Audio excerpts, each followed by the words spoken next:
Live from the mist-enshrouded mountaintop fortress that is X and Y Communications headquarters, you're listening to the world-famous Mountaintop Podcast. And now, here's your host, Scott McKay.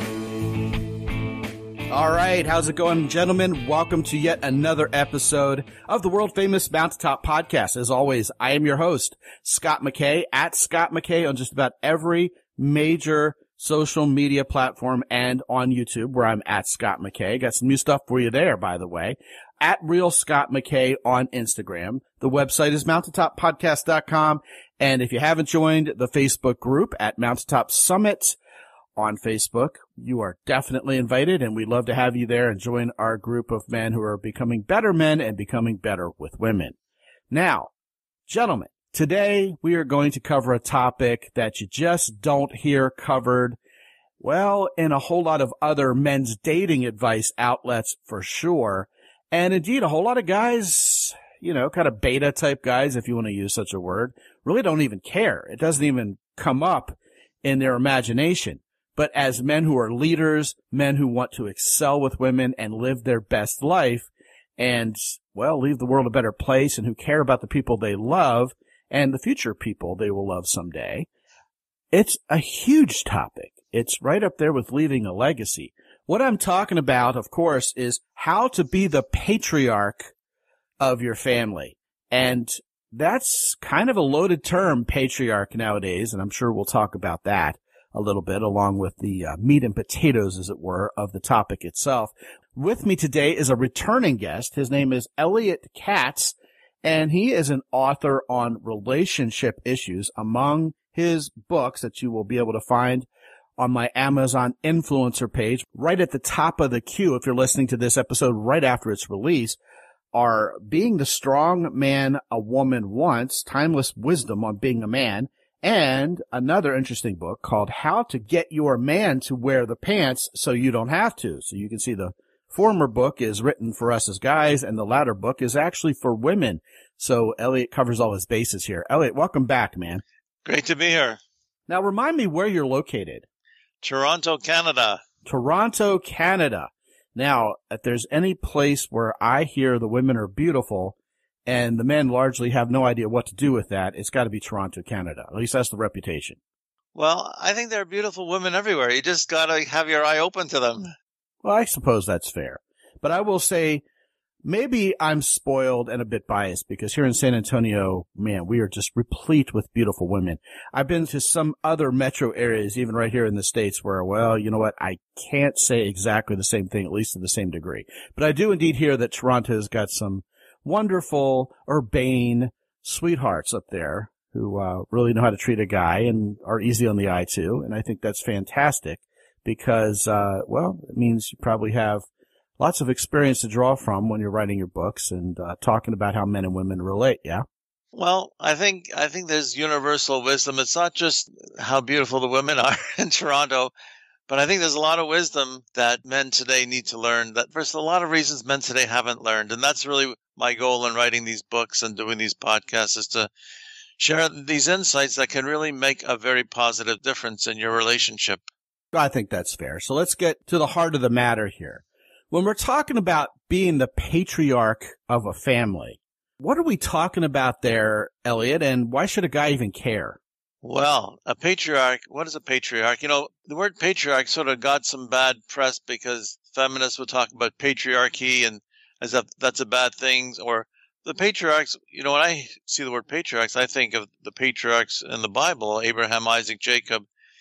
But really, what is a patriarch? Patriarch is a leader. The patriarch of a family is the man that people respect as the leader of the family, who go to him for advice, who just see him as a smart person who has wisdom, who could really help them through difficulties.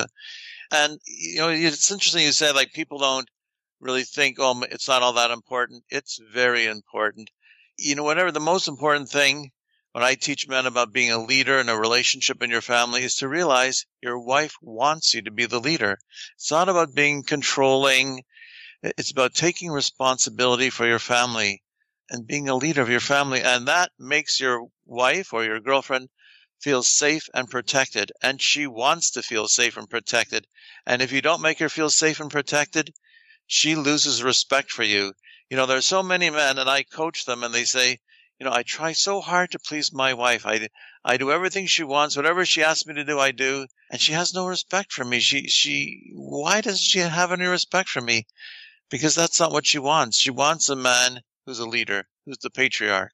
That's really a key thing for a successful relationship. Yeah, it sounds like a lot of guys are coming to you with another classic Canadian problem, which is being Mr. Nice Guy, which we've covered a lot around here. Simply giving your wife, and by extension, your kids, anything and everything they want, makes you a pushover. It makes you a doormat. It makes you not someone they can respect because you can't even stand up to them. Clearly, if people ask you for things that are no darn good for them or maybe even harm you or, God forbid, the family writ large, and you actually grant those requests, it's not like the people who ask for them are going to realize, well, you know what, maybe I should stop asking this person for things that are perhaps a little greedy or self-centered or not even good for me. They're going to double down. And at the same time, even though they're willing to take twice or 3 times as much from you, they're going to respect you that much less. It's almost like the more you give them, there's an inverse correlation between the amount you do and the level of laissez-faire or lenient decision-making you make and how little they respect you for it. It's really kind of bizarre. You know what? What I tell men is, all the men think if they give and they give and they give, the other person will give back to them. But I tell them, when you give and you give and you give, you're teaching the other person to take. You're not teaching them to give. You teach a person to give by having them give to you, even if you don't need anything. And that's one of the things I coach men is that, give your wife, your girlfriend opportunities to give to you. So that way her love will grow for you. When you give to another person, your feelings of love grow for them. When they just give and give and give to you and you're just taking, you just become a taker. You just see them as as someone to take from, and you have no respect for them. So it's important. That's one of the things I teach men.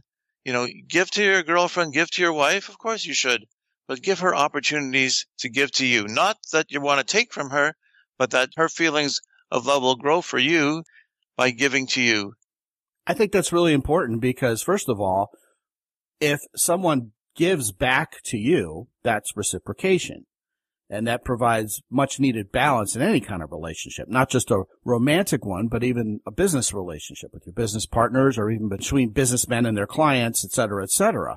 The other thing that comes to mind there, Elliott, and I think this is important, is a lot of guys are simply of the attitude, I don't need anything. If I accept something from someone else, then I'm weaker. I got to be completely self-reliant. So even my wife doesn't owe me anything. I don't need anything from her. I got this handled all by myself. And again, that's leadership. And your wife, your girlfriend will go, all right, big guy, do all your own laundry, do all your own cleaning, do all your own cooking. I'll just keep taking from you because after all, that's how you led. And the danger there is the guy feels really macho, but then the same weird result happens, doesn't it, Elliott, that she just doesn't respect him as much. Nobody does. No, absolutely. Men make this mistake, and I've made it, is that you give and you give and you give to the other person, and you think, well, I don't need anything right now from them. Because I've given so much, when I need something from them, they'll do something for me. They'll return it. It doesn't work. It doesn't work. It's like they just see you as someone to take from, and then when you ask for something from them at some point down the road, they just look at you, like it's just not what they're used to doing. So it's very important. And, you give the example in business. If you read books on negotiation, they always say when your customer asks for a concession, ask for something in return. Say, okay, you want a lower price? Well, then pay me in advance. I know someone in business, that's what he does. If a person wants a lower price, I said, well, pay us up front so we don't have to chase you for the money. Okay. They're getting something they want, you're getting something. But if you just give and give and give, they'll never stop asking. And when you ask them for something, they'll just look at you like, oh, why is he asking me for something? He's never done that before.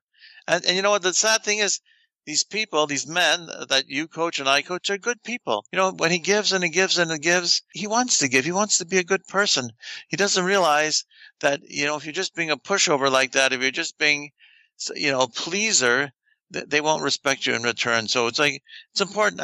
Ask for something. Ask for that other person to do something for you.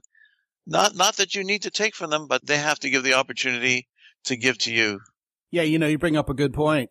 Everything that happens in business, everything that happens at home, if you are an entrepreneur, even in your career, really, even if you aren't an entrepreneur, a lot of what you bring to the table in that environment crosses over to what you bring to the table at home. So the dad who really can't control his family and whose family doesn't respect him, probably won't have a handle on his career, and his bosses or his customers won't respect him much either. There's definite carryover there. There's a carryover, but also the reverse is true. Like somebody can be a strong leader at work, and then when he comes home, he's a beta. He just does whatever his wife tells him to do. And when you say to him, well, you know how to take charge, you know how to be a leader, you're that way at work, why aren't you that way at home? And he'll say, well, I want to do it my wife's way because I want to make her happy, because he doesn't realize you're not making her happy, and he doesn't understand why. If you want to make her happy, take charge of the situations at home. Stop leaving all this burden on her. That's such an important thing when you talk about being the leader of a family. It's like men will think, oh, I'll just do it her way. That way she'll be happy. But he doesn't realize she's not happy, because all this work, just like taking charge and being a leader at work is hard work, taking charge and being a leader at home is also hard work. And when you leave it all on your wife or your girlfriend, she resents you and she thinks, what do I need this guy for? If it's just for the money, if you're married with kids, if she divorces you, she'll get money. Don't worry. She needs you to come home and step forward and know what's going on at home. See a problem. You see a problem, step forward, come up with a solution. You don't know what to do? Look on the internet. It has solutions for virtually every problem in the world. Use your judgment. Decide, should I discuss this with my wife, or should I just step forward and deal with it? And you know what? You start doing that, she will be happy because she that's what she wants, and she can't understand why you're not being the leader at home, because to her it is so obvious that that's what she wants. She wants a man who makes her feel safe and protected by stepping forward and dealing with problems and making decisions. One of the things I tell men, make a decision. If she calls you at work and says, what do you want for supper, pizza or lasagna? And you say, oh, whatever you want is fine. I said, banish those words from your vocabulary. Do not ever say whatever you want, you decide. What she wants is to know what you want. So if she calls you and asks you, what should we do? What would you like? How do you think we should handle a situation? Don't say whatever you want. She's asking you because she wants your input.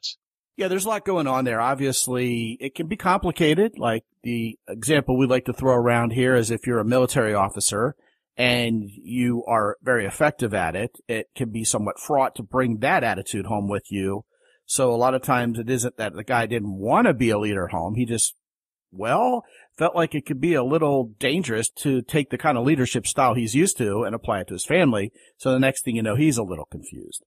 Yeah, there's a lot there. But definitely when a woman says, hey, why don't you man up and make a decision? If you cast it right back to her, you're going to do a great job of, making her less physically attracted to you, less sexually attracted to you, because women are really turned on when a guy knows how to step up, lead, and as you said, Elliott, make decisions. The key that I would add there is when those decisions are in the best interest of the family, not just selfish decisions like, you can all starve. I'm going to go, snort cocaine with the money this month. That wouldn't create much respect. But right now what I want to do is I want to get us back on track to this idea of being the patriarch of the family. When you brought up the word patriarch, you mentioned in passing that it's a word that's taken a hit in the press. There were a whole lot of terms that have sort of been hijacked in the name of a socio-political movement or in terms of a certain area of activism. And I think that's one of them. Indeed, masculinity in general, writ large, has taken a hit because of feminism and the agenda associated with it. But indeed, patriarchs go back to the Bible, right? Right. And these are the men who were revered as leaders.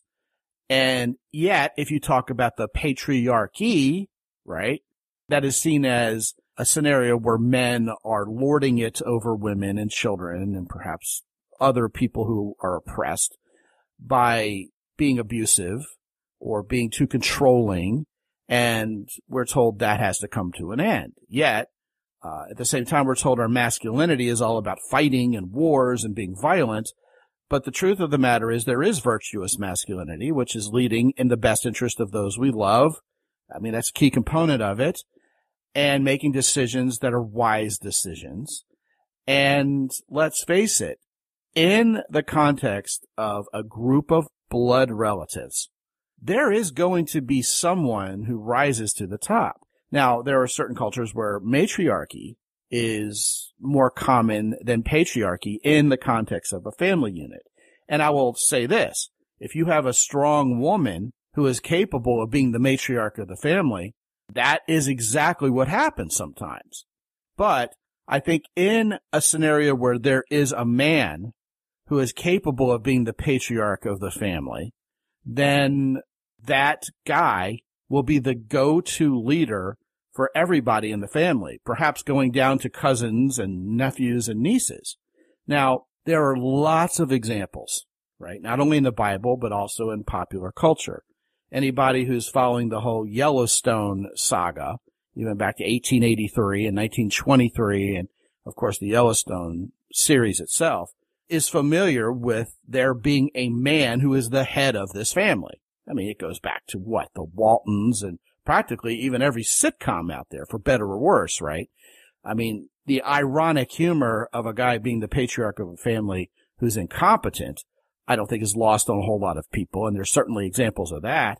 But when you have a gentleman who is a patriarch, there are several traits that come to mind, and I'm going to go ahead and throw them on the table, Elliott, and just let you comment on them as you choose. First of all, he is respected. He's respected probably because he's wise. Wisdom, to me, is the ability to live life skillfully. That's based on experience, a lot of trial and error, and it culminates in making good decisions. So not only is the typical patriarch of the family a little older, he's wiser, he makes good decisions, he also makes benevolent decisions on behalf of the family. That selfish guy who's snorting all the money up his nose probably will not be the patriarch of the family, even if he's great-grandpa. And I think there's almost always a bit of charisma to the patriarch of the family. He's no weakling. He'll stand up to whoever he has to stand up to. He's courageous, which is another word I could throw on the table. But I think he's also beloved by his family. So it seems like a tall order to land at the top of the heap being patriarch of your family. But I would add that it's worth it. And second of all, there are plenty of families who have no patriarch or matriarch. And I think probably where we go after you comment on some of the traits that I just threw on the table is why it would even be important to have a patriarch in the family. But I don't want to load you down with too many questions just yet. Let's talk about those traits first. Well, obviously I agree with you. And it's interesting, today we hear so much about toxic masculinity. For me, let me just tell my own journey. I learned what it means to be manly by looking it up in the dictionary. And the actual meaning of the word manliness is the virtues of a man of mature character, his noble qualities. And these are the noble qualities exactly that you talk about, that every man should be working on developing, not just someone who wants to be the patriarch of the family, that he's respected. So to be respected, you have to be respectful to other people. Your family has to feel that you respect them. And that makes you respectful, that you have courage, that you'll step forward and deal with difficult situations. That's courage, right? And you make good decisions. I mean, that's wisdom. And it usually comes from experience, wisdom learned the hard way. I know in my family, I had an uncle who I felt was the patriarch of the family. And he had a lot of challenges, a lot of failures, but he learned a lot. And he was able to share his wisdom with everyone. He took over supporting his family when his father died suddenly at 16. When he was 16, it wasn't easy. And when you have challenges and you overcome them, it gives you wisdom.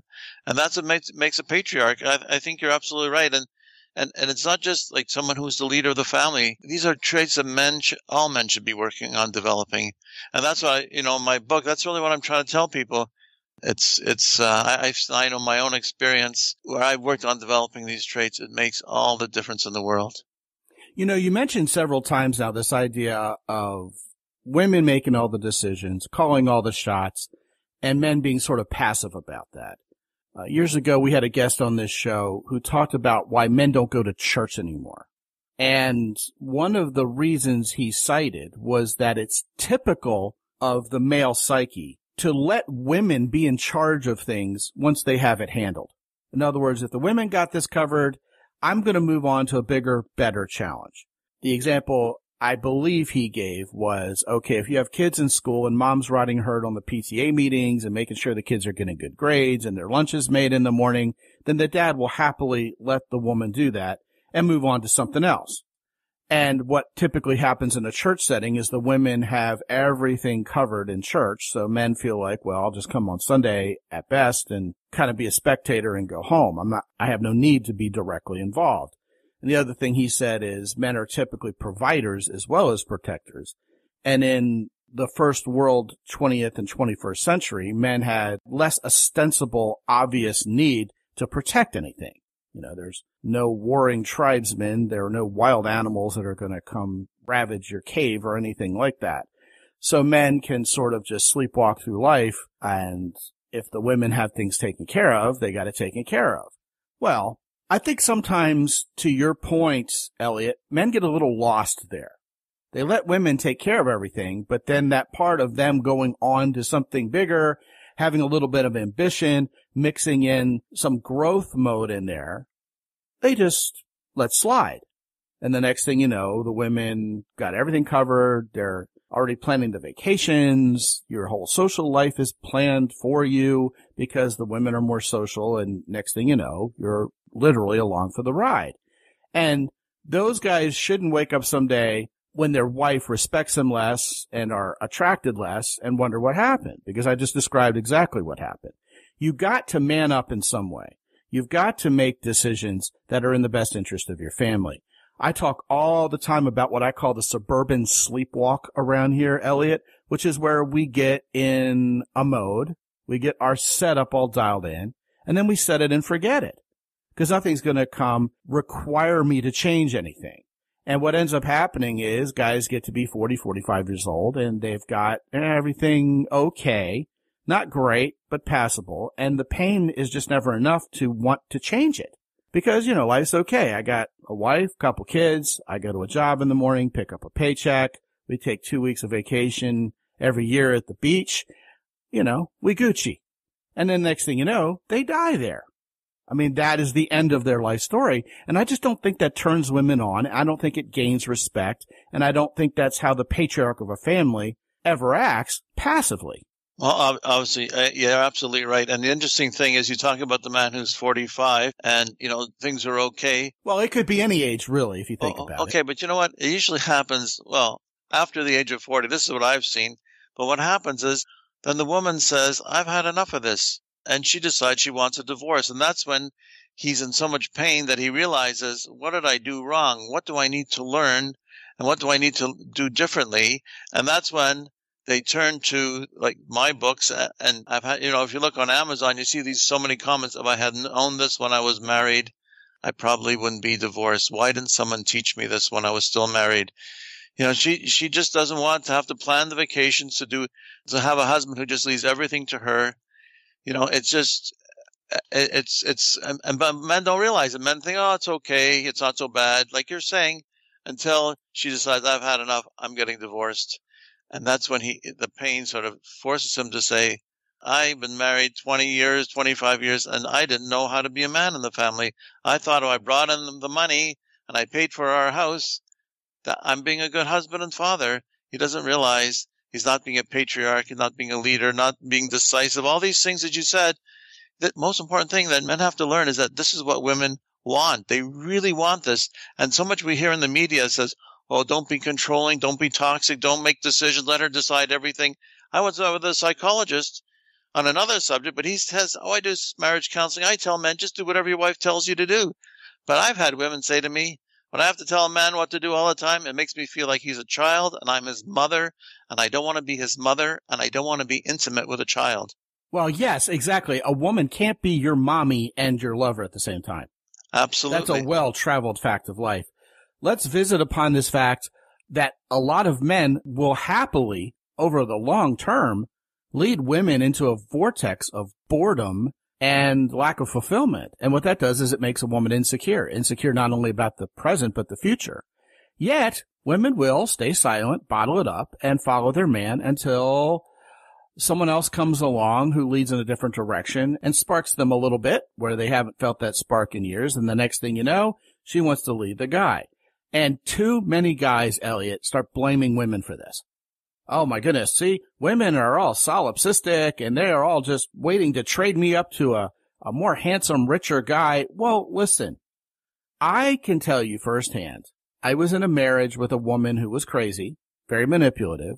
And the day the music died, as I call it in my marriage, and these guys have heard this from me before, but for your benefit, I'll repeat it quickly.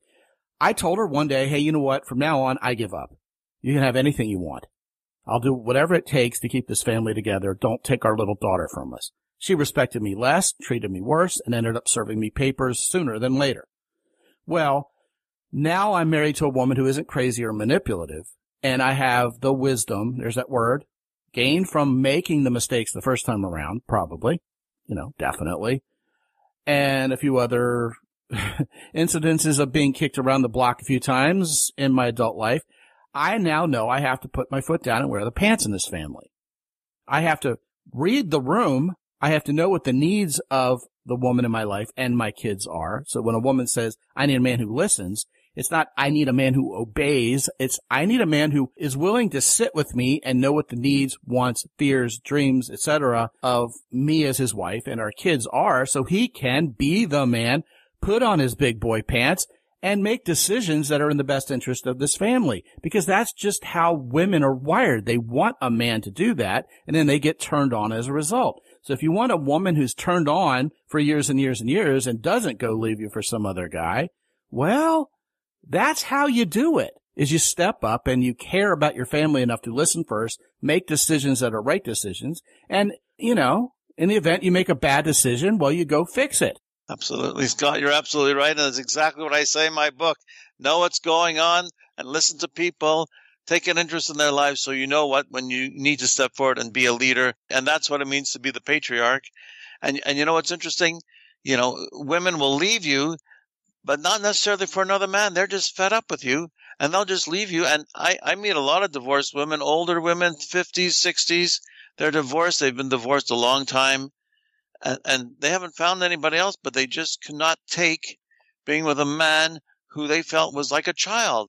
They felt locked into whatever that mundane, banal lifestyle was. Well, they were locked in, but they left. I mean, I know one woman who told me, when they'd be in a difficult situation and she expected him to be the man and step forward and take charge, he left it to her. He says, I felt like I was married to a 6-year-old. Yeah, absolutely. So, I'm going to add a couple things to that. When we finally get up off of our asses and go volunteer to do good by someone else, go do volunteer work.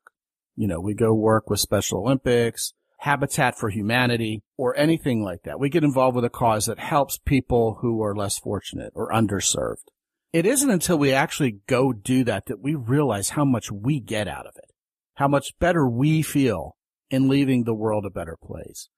And I think that psychological dynamic translates over to us doing things that are manly, doing things that earn respect. I think relatively few guys who haven't been in that position before understand how deeply satisfying it is to be respected and revered and be the one people come to for advice. Maybe not to the level that you would see like, Marlon Brando in The Godfather. That was a little manipulative, right? But because they want to, not because they're afraid of you, but because they love you and they respect you. Respect can either be commanded or earned. And it seems to me patriarchs who command respect are more feared than they are actually loved. But the deeper satisfaction has got to be when your family willingly places you in that position of being the leader of the family. Yeah, more people will come to you. They'll care about your wisdom. When the chips are down in a family situation, like grandma's on life support, what should we do? We have been robbed. We've been pillaged. A tornado came through our city where we all live. You are going to be the one in control of how that situation is handled when you're the patriarch of the family. It's like the Rudyard Kipling poem all over again. The patriarch is the guy who doesn't lose his head when everybody else about him is losing theirs. Why? Because he's a man and because he's got wisdom and he's got maturity. He doesn't overreact. He proacts and he acts accordingly. Now, the other thing that goes along with the need to really explain the deep satisfaction that few guys may even see coming of being a patriarch of a family, that power that comes with it, is that if you're 30 years old and let's say your grandpa's in peak condition and is running marathons, you're thinking to yourself, my goodness, this is 60 years away from me. I'm never going to be the patriarch of this family. This is an irrelevant conversation.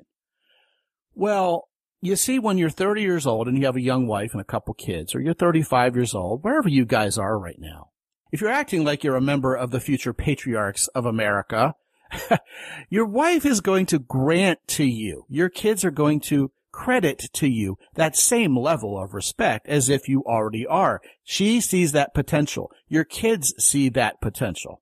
It's almost like a royal family structure. And just because there is a patriarch doesn't mean we get to lollygag and be completely irresponsible until one day we have to pick up that mantle. There's a process where we earn it that's lifelong. And I think that's important to punctuate this conversation with, don't you think?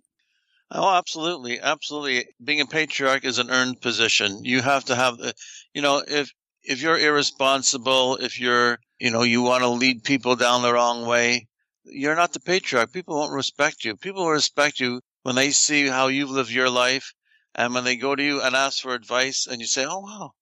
I'm sure we've all experienced. I remember asking my father questions about business. He had his own business. I asked him questions and he gave me exactly the right answer. I said, wow, that's amazing. So basically, this is something you train and prepare for life. It's your life. And it's worth it. It's your life wisdom. And, I coach men, like, what does your child need the most from you? He doesn't need your money. He needs your life wisdom. He wants you to teach him your wisdom about life. And that's what a patriarch does. And one other thing I just want to say is take responsibility. So many men, when they're passive and they just let their wives decide everything, and when then something goes wrong, they blame her. See, we did it your way and it turned out to be a disaster, just like I thought it would. Don't ever do that. Well, that's like the anti-patriarch. Anti-patriarch. Just say, yeah. People, your wife will have no respect for you. It will damage your relationship. So my point is, a patriarch takes responsibility. If he went along with something, he doesn't blame. He takes responsibility. So, okay, this didn't turn out right. Let's fix it. And 100%. And don't 100%. say a word of blame, especially to your wife, because it will just damage your marriage. 100%. His name is Elliott Katz. He's a relationship author out of Toronto, Canada. His books include How to Get Your Man to Wear the Pants So You Don't Have to and Being the Strong Man a Woman Wants. Obviously, that latter title is for you guys as a man, but I'd recommend you pick up both books so you can be a fly on the wall seeing what he tells the woman in your life about you as well. Both of those books are currently at the top of my Amazon influencer queue, which you can find at mountaintoppodcast.com/Amazon. And also, when you go to mountaintoppodcast.com/Katz, Katz, you will be magically teleported to elliottKatz.com. Elliott, what will they find when they go there? Just information about the two books and just some of the wisdom and links to articles I've written. My goal is to, like yours, where I'm trying to change the men of the world so there's fewer divorces and fewer children from broken homes. That's my goal. Right on, man. Great mission, isn't it? Absolutely. So yeah, definitely go to mountaintoppodcast.com/Katz and check out everything Elliott Katz has there for you. Elliott, thank you for returning. This has been, well, an essential conversation in my estimation. And thank you so much for coming and shedding your wisdom on it. I appreciate you, man. Thank you very much for having me, Scott. It's great to be here. Yeah, man. And gentlemen, head on over to mountaintoppodcast.com. If you do not have a copy of my program Unsettled yet, that's where we talk about being a man who's willing to grow, to mature, to affect positive change in his life. And something we haven't talked about on this episode, but we've talked about before, letting your dark side out a little bit. Most guys are Mr. Nice Guy, and they think, well, my goodness, dark. That sounds really evil, and I don't want to be a bad guy. But what patriarchs of the family have to do, and anybody who's a male in a position of power and leadership has to do, is the unpleasant sometimes. Not everything you do in life that's the right thing is going to be easy, fun, or pretty. And all of that and more is talked about in detail in the Unsettled program. You can click the button at mountaintoppodcast.com, get your copy of that. Also, we're doing master classes for men every month. These are wildly popular. What we do is we pick a topic and we cover it every way possible. So when you leave that master class, you're fully prepared to meet that topic in this life and hit it over the head with a big heavy hammer and emerge victorious. You can get in on not only the current master class, but all the past catalog of master classes that are available to you on demand at mountaintoppodcast.com as well. While you're there, visit Origin in Maine, Hero Soap, and Keyport, all three of our longtime sponsors. Well, you know what? They create manly products for real men. That's who we are around here. That's what we love. Use the coupon code MOUNTAIN10 every time you get yourself something from any of our sponsors. Finally, gentlemen, you know, we're well into 2023. Some of you don't have the right woman in your life right now. Some of you guys, having listened to this particular episode, may think, well, my goodness, I got the right woman in my life, but, you know, I'm not doing all the right things now that she's here. Hey, I'm here for you. Get on my calendar at mountaintoppodcast.com and talk for 25 minutes. The first call's free. And if we put together a plan of action that gets you the results you've been looking for, well, man, you move on to a life much better lived with the right woman in your life. And that's what we're all about around here. All of that and more is there for you at mountaintoppodcast.com. And until I talk to you again real soon, this is Scott McKay from X&Y Communications in San Antonio, Texas. Be good out there.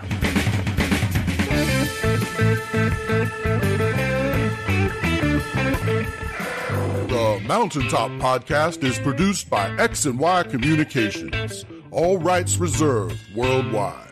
Be sure to visit www.mountaintoppodcast.com for show notes. And while you're there, sign up for the free X&Y Communications newsletter for men.